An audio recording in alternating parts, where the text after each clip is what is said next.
the grass and back to the house. A red, white, and blue bunting had been hung over the front door, and a rippling candy stripe of crepe birthday streamers wound along the porch railing. And there were the black-handled kitchen scissors, too, their tiny jaws agape forgotten on the porch floor. Alice pretended to take a picture of them. How strange things looked when they were not where they were supposed to be.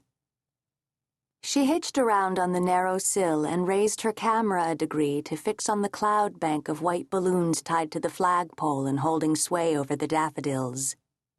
Past the yellow heads of the flowers and over the stone wall, the tall grass in the fields, still heavy-headed with dew, lay down in silver waves all the way to the horizon, a rough, pinking sheer strip of dark green woods against a blue sky.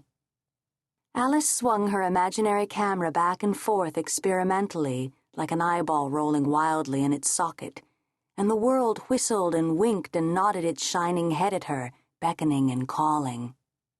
The fields, the orchard, the lawn and flower borders near the house, all of it rolled beneath her, twinkling and flashing in the spring sun, as if mirrors were turning in the grass and among the leaves of the trees.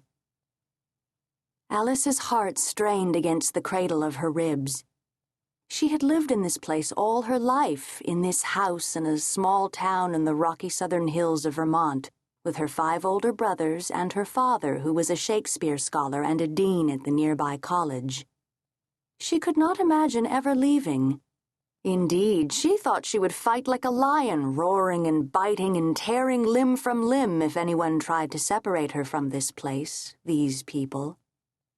It was interesting, horribly and yet irresistibly interesting to imagine being inspired to such heroic lengths, though sometimes she frightened herself with the possibility of danger and loss, forces that might surround her and try to drag her away.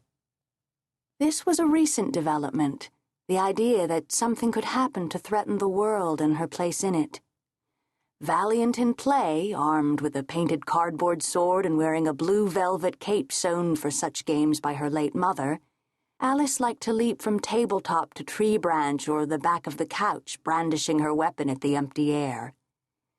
Usually victory was effortless and inevitable, a ballet of acrobatic thrusts and parries and swirls of the cape, after which her invisible enemies fell left and right or scuttled away howling into the trees. She was prince, captain, and knight, poised on a rock, sword point aimed triumphantly skyward.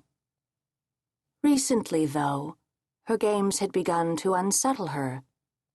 Now her imagination supplied not just the juvenile idea of adversaries, witches with long greasy hair, slit-eyed goblins worrying something inside their bulging cheeks, monsters squatting on warty green haunches ready to spring. It also whispered the truth, which was that suffering was real. She did not know how she knew this or when the change had taken place. But she would not play now in sight of her brothers, whose teasing she had once failed to notice, or, if she had noticed, to mind. Suddenly, this year, she did not want to be watched as she struck out on all sides, for now there were things against which she truly felt helpless. The actual misery of the world, things that were unfair, wrong. And she came home quietly at the end of an afternoon of play in the woods, her long sword stuck in her belt, her face a mask.